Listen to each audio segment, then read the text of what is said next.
مولا سبھی اور کیا چاہتا ہے، بس مغفرت کی عطا چاہتا۔ پھر اللہ کو یاد کرو جیسا کہ اس نے تم کو سکھایا جب کہ تم نہیں جانتے تھے۔ سورہ البقرہ کی آیت نمبر 238 اور 239، یہ دو آپ حضرات کے سامنے پڑھی اور ترجمہ کیا ہے۔ اس سے پہلے طلاق، نکاح، مہر، عدت کے مسائل چل رہے تھے، اور ان دو آیتوں کے بعد جو پڑھی ہیں پھر بھی آگے یہی مسائل یعنی نکاح، طلاق کے، عدت کے مسائل ہیں۔ درمیان میں ان دو آیتوں میں اللہ تبارک و تعالی نے نماز کے اہتمام کا فرمایا ہے۔ اس سے پہلی بات تو یہ بتلانی ہے کہ مقصود توجہ اللہ ہے، چاہے بندہ کاروبار کے اندر ہو، معاملات کے اندر ہو، گھریلو کاموں کے اندر ہو، نکاح، طلاق، عدت وغیرہ کے احکام ہوں، کسی حال میں بھی بندے کا دل اللہ سے غافل نہیں ہونا چاہیے۔ ہر حال میں شریعت کے احکام کا لحاظ رکھنا چاہیے۔ اس کو ہم دیکھتے ہیں کہ اللہ والے کہتے ہیں کہ وقت کے حکم، حال کے حکم کو قابو کرو، کہ اس وقت میں جس حالت میں ہوں مجھے میرے اللہ کا کیا حکم ہے۔ ایک لحظہ جو ابھی موجودہ ہے، اس لحظے میں مجھے میرے اللہ کا حکم کیا ہے۔ جب بندہ ساری زندگی گزارتے ہوئے اس بات کا خیال رکھے گا کہ ابھی اس وقت اس حالت میں مجھے میرے اللہ کا حکم کیا ہے، مجھے کیا کرنا ہے، تو پھر اس کی ماضی بھی اچھی بنتی چلا جائے گی، حال بھی اچھا ہوگا اور مستقبل بھی اچھا ہوگا۔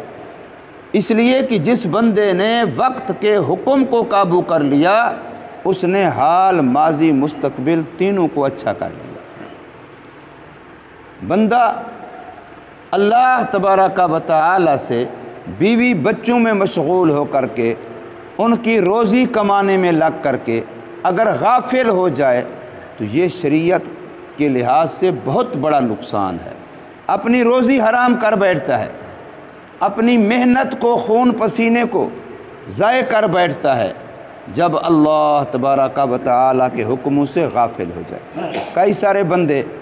دکان چلا رہے ہوں، کام کر رہے ہوں، ان کو توجہ دلائی جائے جی نماز کا اہتمام کرو، تو وہ کہتے ہیں جی روزی کمانا بھی تو فرض ہے، ہم تو بچوں کا روزی کما رہے ہیں، تو یہ بھی تو ہم ایک فرض پورا کر رہے ہیں۔ تو یاد رکھو، اگر اس فرض میں لگنے کی وجہ سے فرض نماز رہ گئی، اس فرض میں لگنے کی وجہ سے اللہ کا جو حکم ہے سچ جھوٹ کا وہ اگر رہ گیا، اگر اس حال میں عدل و انصاف والا حکم رہ گیا، اس حال میں کمائی کے ساتھ حلال کمانے والا حکم رہ گیا، یہ ساری چیزیں انسان کے لیے وبال بن جائیں گی۔ اس لیے درمیان میں اللہ پاک نے ارشاد فرمایا حافظوا علی الصلوات، سارے قرآن کے اندر ہے اقیموا الصلاۃ، نمازوں کو قائم کرو، یقیمون الصلاۃ، ایمان والے نمازوں کا اہتمام کرتے ہیں، نمازوں کو قائم کرتے ہیں۔ لیکن یہاں فرمایا حافظوا، نمازوں کی خوب نگرانی کرو، حفاظت کرو۔ جیسے کوئی بندہ اپنے جانور کی حفاظت کرتا ہے، اپنی کمائی کی حفاظت کرتا ہے، اپنے بچوں کی حفاظت کرتا ہے کہ ان کو کوئی نقصان نہ پہنچا دے، کہیں یہ گم نہ ہو جائیں، کہیں ان کو چور ڈاکو راہزن نہ پڑ جائیں، تو فرمایا ایسے ہی نمازوں کی نگرانی کرو۔ نمازوں کا چور ڈاکو شیطان ہے، وہ تمہاری نمازیں ضائع کروا دیتا ہے۔ اول تو پڑھنے نہیں دیتا، پھر پڑھتے ہوئے وقت سے بے وقت کروا دیتا ہے، جماعت چھڑوا دیتا ہے، اور کبھی پڑھتے ہوئے سارا کچھ ہوتے ہوئے بھی خیالات ایسے ڈالے گا کہ نماز میں ہوتے ہوئے بندہ نماز میں نہیں ہے۔ بظاہر دیکھنے میں تو وہ نماز میں کھڑا ہے، لیکن عقل و خرد کے لحاظ سے، فہم سوچ کے لحاظ سے، فکر کے لحاظ سے وہ کسی اور جگہ پر گھوم رہا ہے۔ اس لیے فرمایا نمازوں کی نگرانی کرو، حفاظت کرو۔ اب حفاظت کے اندر یہ ہے کہ ان کو وقت پر پڑھا جائے اور جماعت کے ساتھ پڑھا جائے، اور حفاظت کے اندر یہ ہے کہ اس کے تمام شرائط، ارکان، فرائض کا لحاظ رکھ کے پڑھا جائے، واجبات اور سنتوں اور مستحبات کا لحاظ رکھ کے پڑھا جائے، نماز کو توڑنے والی چیزیں، نماز کو مکروہ کر دینے والی چیزیں، ان سے بچتے ہوئے نماز پڑھی جائے، یہ نماز کی حفاظت ہے۔ فرمایا نمازوں کی حفاظت کرو، سب کی عمومی طور پر، والصلاۃ الوسطیٰ، اور خصوصی طور پر جو درمیانی نماز ہے۔ اب درمیانی نماز کون سی ہے، اس کے بارے میں علماء کے بہت سارے اقوال ہیں، لیکن راجح قول یہ ہے کہ مراد عصر کی نماز ہے۔ عام طور پر عصر کی نماز کے وقت سارے دن کے کام کو سمیٹنے کا وقت ہوتا ہے۔ جی سارا دن جو کام کیا، اب شام کا وقت ہے، اس کو سمیٹ لو، ختم کر لو۔ اب سمیٹتے سمیٹتے نماز کا وقت جو مستحب ہے وہ چلا جاتا ہے، سورج پیلا پڑ جاتا ہے، روشنی اس کی مدھم بڑھ جاتی ہے، مکروہ وقت شروع ہو جاتا ہے۔ حضور صلی اللہ علیہ وسلم نے ارشاد فرمایا کہ بعض بندے عصر کی نماز کے وقت ابھی پڑھتے ہیں کرتے کرتے نماز کا وقت مکروہ کر دیتے ہیں، اور پھر دوڑتے بھاگتے 4 ٹھونگے مرغی کی طرح مارے اور وہ جا رہے ہیں۔ تو فرمایا ایسی نماز منافق کی نماز ہے، یہ مخلص مومن کی نماز نہیں ہے۔ یہ منافق آدمی ایسے کرتا ہے کہ وقت کو ٹال کر کے، جلدی میں ٹھونگے مار کر کے سمجھتا ہے کہ میں نے فرض پورا کر دیا، تو ایسا کرنے والا فرمایا یہ منافق کی نماز ہے۔ اس لیے فرمایا گیا ہے کہ عصر کی نماز کا خوب اہتمام کرو، کہ دنیا کے کام کاج، مصروفیت اس وقت اپنی طرف کھینچ رہی ہوتی ہے، اپنی طرف بندے کو بلا رہی ہوتی ہے، لیکن اس وقت بھی ہمت کر کے بندہ دنیا کے کاموں کو تو آگے پیچھے کر دے، لیکن نماز کو آگے پیچھے نہ کرے۔ تو فرمایا نمازوں کا خوب اہتمام کرو، اور آگے فرمایا وقوموا للہ قانتین، اللہ تبارک و تعالیٰ کے سامنے عاجزی کے ساتھ، فرما برداری کے ساتھ، اطاعت گزاری کے ساتھ کھڑے ہو۔ اور قوموا للہ کے بعد جو قانتین کا لفظ ہے، اس کی حدیث پاک کے اندر ایک تفسیر یہ کی گئی ہے ساکتین، خاموشی والے۔ اب خاموشی کے ساتھ نماز میں پہلے سلام کرنا جائز تھا، سلام کا جواب دینا جائز تھا، کسی اور کو نماز کی یا کوئی اور بات بتا دینا، بولنا جائز تھا۔ حدیث پاک میں آتا ہے جب یہ آیت کریمہ نازل ہوئی تو اس کے بعد صحابہ کرام نے سمجھ لیا کہ اب نماز کے اندر بات چیت کرنا جائز نہیں ہے۔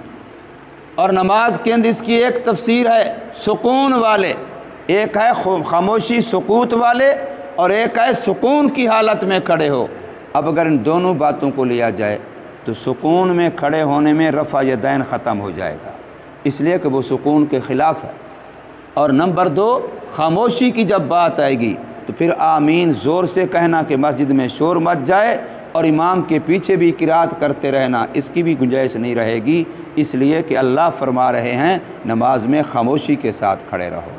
نماز میں سکون ہو تو رفع یدین ختم، نماز میں سکوت ہو تو پھر یہ چیزیں ختم۔ اس لیے اللہ تبارک و تعالی نے فرمایا اطاعت کرنے والے، فرما برداری کرنے والے، خشوع خضوع کا لحاظ رکھنے والے، اس حال میں نماز کا اہتمام کرو۔ اور فرمایا اگر جنگ کی حالت ہے،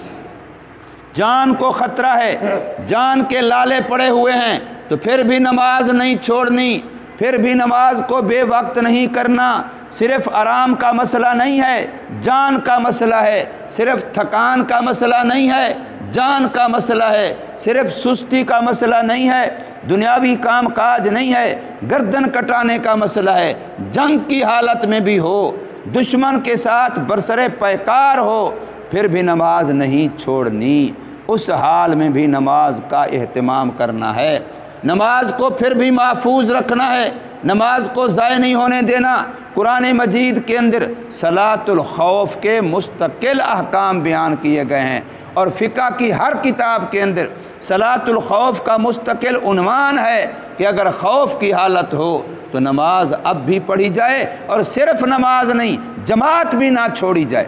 اگر نمازیوں کو، مجاہدین کو الگ الگ گروہوں میں تقسیم کرنا پڑے تو الگ الگ گروہ میں جماعت کر کے پڑھ لیں، پھر دوسرے پڑھ لیں، پھر تیسرے پڑھ لیں، حتیٰ کہ اگر ایسا ہو کہ سارے نمازی مجاہد کہیں، سارے مسلمان کہیں کہ ہم نے جہاد بھی کرنا ہے، دشمن کا مقابلہ بھی کرنا ہے، لیکن نماز بھی سب کہیں ہم نے فلاں ایک امام کے پیچھے پڑھنی ہے، مثلا رسول اللہ صلی اللہ علیہ وسلم موجود ہیں، تو اب کون ہے کس کو جرأت ہے کوئی مصلی پہ کھڑا ہو؟ یہ تو آج کل کا مولوی ہے نا، جو لوگوں کو یہ بھی کہتا ہے کہ رسول اللہ صلی اللہ علیہ وسلم حاضر ناظر ہیں، یہ بھی کہتا ہے رسول اللہ صلی اللہ علیہ وسلم تشریف لے آئے ہیں، یہ بھی کہتا ہے کبھی ہمارے گھر بھی حاضری ہو جائے، اور ساتھ مصلی پہ بھی خود کھڑا ہوتا ہے۔ یہ گستاخی اب کا کوئی مولوی کر سکتا ہے، صحابہ میں سے تو کوئی یہ گستاخی نہیں کر سکتا تھا۔ اس لیے رسول اللہ صلی اللہ علیہ وسلم کے ہوتے ہوئے کوئی اور مصلی امامت پہ نہیں آ سکتا تھا، تو پھر مجاہدین کے دو گروہ بنائے گئے کہ حضور صلی اللہ علیہ وسلم کے ساتھ آدھی نماز وہ جماعت سے پڑھ کے پھر وہ نماز کی حالت میں چلے جائیں، سلام نہ پھیریں، پھر وہ جا کے میدان میں دشمن کے مقابلے میں کھڑے ہو جائیں، اور وہ دوسرے والے آدھے آ جائیں، وہ رسول اللہ صلی اللہ علیہ وسلم کے ساتھ دوسری آدھی نماز پڑھیں، پھر وہ بھی چلے جائیں، وہ جا کر کے دشمن کے مقابلے میں کھڑے ہو جائیں، اب پہلے آ جائیں، وہ اپنی نماز پوری کریں اور سلام پھیریں، پھر دوسرے آ جائیں، وہ اپنی نماز پوری کریں سلام پھیریں۔ گویا نماز کے اندر چلنا پھرنا تو برداشت کیا گیا، لیکن جماعت کا چھوڑنا برداشت نہیں کیا گیا۔ اس لیے میرے آقا نے فرمایا کہ جو بندہ مسجد کا پڑوسی ہے اس کی نماز جماعت کے بغیر، مسجد کے بغیر ہوتی ہی نہیں ہے۔ لا صلاۃ لجار المسجد الا فی المسجد، مسجد کے پڑوسی کی نماز مسجد کے بغیر ہوتی ہی نہیں ہے۔ اس کے لیے فرض ہے، لازم ہے کہ وہ نماز مسجد میں ادا کرے اور جماعت کے ساتھ ادا کرے۔ تو فرمایا اس حال میں بھی تمہیں پیدل چلتے ہوئے، تمہیں سواری پہ ہوتے ہوئے نماز کی پابندی کرنے، نماز کو چھوڑنا۔ لیکن یاد رکھیے جہاں جو لفظ رجال رکبانن کا آیا ہے، چلتے پھرتے ہوئے نماز اشارے کے ساتھ پڑھنا، سواری پر فرض نماز اشارے کے ساتھ پڑھنا، تو غزوہ احزاب جب ہوا ہے اس موقع پر یہ حکم منسوخ ہو گیا۔ میرے آقا صلی اللہ علیہ وسلم کی اس موقع پر 4 نمازیں قضا ہوئی ہیں، لیکن حضور نے چلتے پھرتے نہیں پڑھی، سواری پر نہیں پڑھی، بلکہ ان کو بعد میں قضا کیا ہے۔ عشاء کی نماز سے پہلے جنگ کا مسئلہ ختم ہوا تو آقا نے پہلے عصر پڑھی، پھر مغرب پڑھی، اس کے بعد پھر عشاء کی نماز پڑھی، اس کے بعد پھر عشاء کی نماز پڑھی، اور حضور نے فرمایا اللہ ان کی قبروں کو آگ سے بھر دے، اللہ ان کے پیٹوں کو فلاں بیماریاں لگا دے کہ انہوں نے ہماری نماز کی جماعت ضائع کروا دی ہے۔ اب یہ کافر لوگوں، جو کافر لوگ تھے، وہ اگر نماز میں خلل کا سبب بنے، نماز کو ضائع کرنے کا سبب بنے، تو حضور نے ان کو بد دعا دی ہے۔ اگر کوئی مسلمان ایسا کرے گا تو پھر اس کے لیے کیا حکم ہوگا؟ یہ تو کافر لوگ تھے جو اسلام کو، مسلمانوں کو مٹانے کے لیے پوری دنیا کا کفر اکٹھا ہو کے مکے پر حملہ آور ہوا تھا غزوہ احزاب کے موقع پر۔ اس موقع پر حضور صلی اللہ علیہ وسلم کی نمازیں، صحابہ کرام کی نمازیں رہ گئی، قضا ہو گئیں، بعد میں پڑھی گئی ہیں، تو حضور نے نمازیں قضا کرانے کا ذریعہ بننے والے ان کافروں کو بد دعائیں دی ہیں۔ تو آج جو مسلمان دوسرے کے ساتھ وہ جی خیر ہے پڑھ لینا جی، وہ جی پہلے بھی تو پڑھتا رہتا ہے، اگر ایک ہماری وجہ سے نہیں پڑھے گا، بھئی نماز کیوں نہیں پڑھی جی؟ وہ جی دوست آ گئے تھے، وہ جی نماز کیوں نہیں پڑھی جی؟ وہ جی فلاں کے ساتھ بات چیت کر رہا تھا، وہ جی کیوں؟ وہ دوستوں نے کہا کھانا کھانے چلنا ہے۔ کتنے دین کے کام ہم اس لیے چھوڑ دیتے ہیں کہ یار دوست احباب۔ تو یاد رکھیے قیامت کے دن اس پر افسوس ہوگا، قیامت کے دن پھر روئے گا، کاش کہ میرے ایسے ساتھی دوست نہ ہوتے جن کی وجہ سے میں نے دین کا کام چھوڑا ہے۔